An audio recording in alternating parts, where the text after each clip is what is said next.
好，来继续来到花莲的吉安乡一间汽车的维修厂，半暝火烧厝。这个大火烧甲真美，规排铁皮连栋的建筑拢对咧炭烧，烧掉6间的店面。这个大火是烧到半天红，当时阁有一个口死的人伫困梦当中来惊醒，好哩佳在。 最后有顺利来逃生。这消防队出动着23台的消防车，抢救3点钟，才甲大火拍花。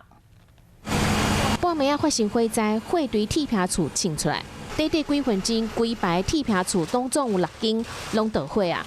消防人员赶到现场拍火，过程当中还阁乒乒乓乓，听到爆炸声音，互大家看甲皮皮喘。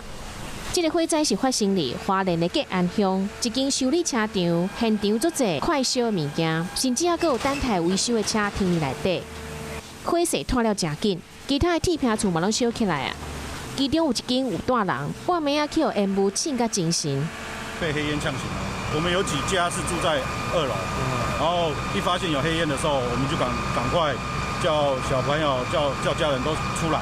现场有23台消防车，但是因为水也无够，影响到拍火。最后，消防人员一面对较悬的所在喷水，嘛破坏铁门，冲入去厝内底拍火。